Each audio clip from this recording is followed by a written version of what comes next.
মাত্র দুটি টিপস দিয়ে আপনি ইংরেজি শত শত বাক্য বানাতে শিখুন, যা ইংরেজি বলতে গেলে অবশ্যই আপনার শেখা দরকার। ইংরেজি বলতে গেলে আপনাকে এরকম অনেক ছোট ছোট বাক্য ব্যবহার করতে হয়, যেমন বলা সহজ, করা কঠিন, লোকে বলে, আকাশে মেঘ নেই, কাপে একটুও চা নেই, তিনি এ কাজ করেছেন। স্পোকেন ইংলিশ বলতে গেলে আপনার অবশ্যই এই ধরনের বাক্য প্রয়োজন হবে। তাই আমার মনে হয় আপনার এই বাক্যগুলো শেখা উচিত, যাতে আপনি ইংরেজি বলতে বলতে আটকে না যান, সহজে ফ্লুয়েন্টলি ইংলিশ বলতে পারেন। স্পোকেন ইংলিশ বলতে গেলে কিছু কিছু নিয়ম আছে যেগুলো আপনাকে অভ্যাস করতে হবে। অভ্যাস করলেই বলতে পারবেন। আমি যে বাক্যগুলো বললাম এগুলো অনেকের কাছে সহজ মনে হতে পারে, আসলেই কিন্তু বাক্যগুলো সহজ, কিন্তু যে জানে না তার কাছে এই বিষয়গুলি একটু কঠিন। তাই আজকে মাত্র দুটি টিপস দিয়ে কিভাবে এরকম বাক্য তৈরি করতে হয় সেটি শেখাবো। তো চলুন শুরু করি। বলা সহজ, easy to say, easy to say. বা আমরা এই বাক্যটাকে অন্যভাবে বলতে পারি, সেটি হচ্ছে it is easy to say, it is easy to say. আবার করা কঠিন, এর ইংরেজি difficult to do, difficult to do. বা আমরা এভাবে বলতে পারি difficult to perform, difficult to perform. বা এই বাক্যটাকে আর একটু ঘুরিয়ে বলতে পারি আমরা it is difficult to do, it is difficult to do. বা it is difficult to perform, it is difficult to perform. যখন এখানে ইট ব্যবহার করলাম তখন এই বাক্যটাকে শুনতে মাছ বেটার লাগছে। কেন এখানে ইট ব্যবহার করলাম সেটি পরে বলছি। লোকে বলে, এর ইংরেজি করার সময় আপনি যদি বলেন পিপল সে, পিপল সে, তাহলে আপনাকে ভুল বলা যাবে না, কারণ লোক ইংরাজি পিপল, বলে ইংরাজি say, then people say is correct. কিন্তু সবসময় তো আর ইংরেজি ওয়ার্ড বসিয়ে দিলেই স্পোকেন ইংলিশ হয় না, কারণ এটি আপনাকে জানতে হবে এটি অন্যের ভাষা। তাই আমাদের শেখা উচিত যে নেটিভ স্পিকাররা কীভাবে কথা বলে, তাহলে আপনার ইংরেজিটি পারফেক্ট হবে। সো পিপল সে এর কারেক্ট ইংলিশ হবে হচ্ছে it is said, it is said.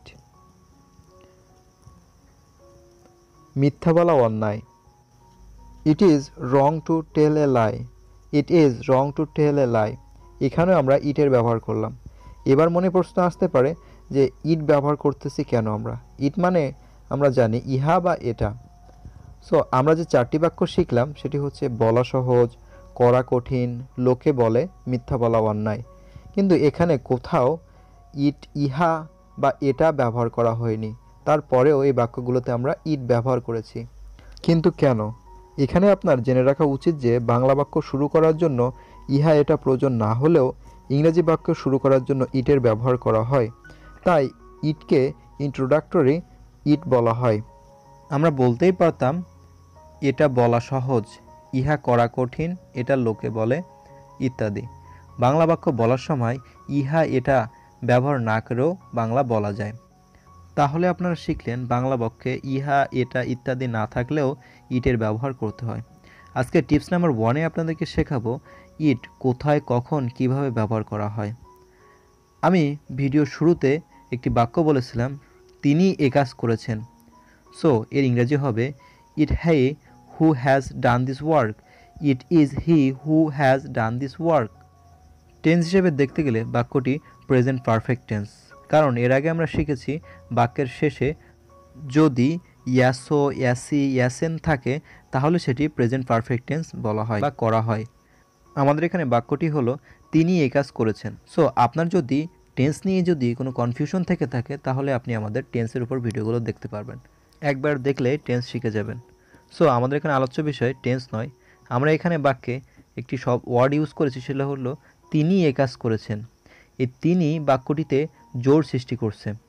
So এখানে আপনাদের একটি টিপস জেনে রাখা উচিত, যদি সাবজেক্টের সাথে ই যুক্ত থাকে তাহলে ইংরেজি করার সময় ইট ব্যবহার করা হয়ে থাকে। সেই জন্য তিনি এ কাজ করেছেন এর ইংরেজি হবে it is he who has done this work, it is he who has done this work. সেই আমার টাকা চুরি করেছে, it is he who has stole my money, it is he who has stole my money. তুমি আমার মোবাইলটি ভেঙেছো। It is you who have broke my mobile. It is you who have broke my mobile. আমি flight book করেছি। এর ইংরেজি হবে it is I who have book the flight. It is I who have book the flight. তো এইভাবে ইটকে নানাভাবে ব্যবহার করা হয়ে থাকে। যেমন বৃষ্টি হচ্ছে, it is raining. It is raining. এখানে ইট মানে হচ্ছে ইহা বা এটা। বাংলা বাক্য গঠনের সময় আমাদের ইহা এটা প্রয়োজন পড়েনি, কিন্তু ইংরেজি করার সময় ইটের ব্যবহার করতে হয় এই ধরনের বাক্যের ক্ষেত্রে। তাছাড়াও আবহাওয়া, সময়, দূরত্ব, তাপমাত্রা বোঝাতেও ইটের ব্যবহার করা হয়। যেমন আজ বড্ড গরম, it is very hot today. It is very hot today. এখান থেকে Dhaka 100 kilometre. It is 100 kilometres from here two Dhaka. It is 100 kilometres from here two Dhaka. এখন 5:30 বাজে। It is 5:30 now. It is 5:30 নাও। এখন 10টা বাজে। It is 10 o'clock now. It is 10 o'clock নাও। চীন ভাষা শেখা সহজ নয়। এর ইংরেজি হবে it is not easy to learn the Chinese language. It is not easy to learn the Chinese language. সে মনে হয় আর ফিরবে না। It is seems that who will never return. He seems that who will never return. এগুলো ছাড়া বাংলা বাক্যে যখন ইহা এটা থাকে তখন আমরা বাক্যে ইট ব্যবহার করি। যেমন আমি এটা চাই না। I don't want it. I don't want ইট। এটা কোথায় হয়েছে? Where did it happen? Where did it happen? এটাকে তুমি কিভাবে বানান করবে? এটাকে তুমি কিভাবে বানান করবে? How do you spell it? How do you spell it? এটার দাম কত?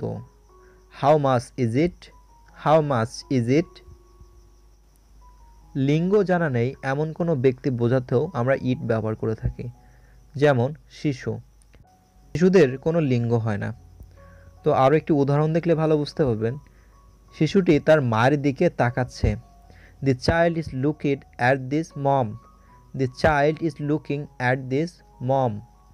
আশা করি আপনি বুঝতে পেরেছেন ইট কোথায় কোথায় ব্যবহার করা হয়। এবার আমরা শিখব টিপস নাম্বার 2। টিপস নাম্বার 2তে আমরা শিখব কাপে একটুও চা নেই। There is no tea in the cup. There is no tea in the cup.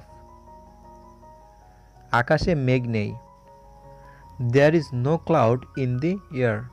There is no cloud in the air. যদি বাক্যে কর্তা সাবজেক্ট অনির্দিষ্ট হয় এবং সেই বাক্যের ক্রিয়া ভার্ব দ্বারা থাকা, আছে, নেই, ছিল বা ছিলেন ইত্যাদি থাকে, তাহলে সেই বাক্যের দেয়ার ইউজ হবে। যেমন আমাদের গ্রামে একটি পোস্ট অফিস আছে। এই বাক্যটিতে কোনো নির্দিষ্ট কোনো সাবজেক্ট নেই এবং বাক্যের শেষে আছে শব্দটি আছে। তো এই বাক্যটির ইংরেজি হবে there is a post office in our village. There is a post office in our village. এখানে আরেকটি জিনিস শেখার আছে, সেটি হচ্ছে বাক্য শুরু হয়েছে দেয়ার দিয়ে। এই দেয়ারকে ইন্ট্রোডাক্টরি দেয়ার বলা হয়। আরও কিছু উদাহরণ দেখি। যেমন তাদের বাগানে অনেকগুলো নারকেল গাছ আছে। There are many coconut tree in their garden. There are many coconut tree in their garden. আমাদের স্কুলে কয়েকজন মেধাবী ছাত্র আছে। এর ইংরেজি হবে There are some meritorious students in our school. There are some meritorious students in our school. আমাদের গ্রামে একটি পুকুর আছে। There is a pond in our village. There is a pond in our village. আমাদের গ্রামে একটি পোস্ট অফিস আছে। There is a post office in our village. There is a post office in our village. তার মনে কোনো অহংকার নেই। There is no pride in his mind. There is no pride in his mind. আমাদের গ্রামে কোনো school নেই। There is no school in our village. There is no school in our village. আমাদের গ্রামে একজন ডাক্তার ছিলেন। There was a doctor in our village. There was a doctor in our village. তার মধ্যে কোনো সততা ছিল না। There was no honest in him. There was no honest in him. রাস্তায় কোনো লোক ছিল না। There were no people in the road. There were no people in the road. আশা করি আপনাদের ডাউট ক্লিয়ার করতে পেরেছি। এখন থেকে কোথায় দেয়ার ব্যবহার করা হবে এবং কোথায় ইট ব্যবহার করা হবে সেটি আপনি ব্যবহার করতে পারবেন। সো আজকে এই পর্যন্ত।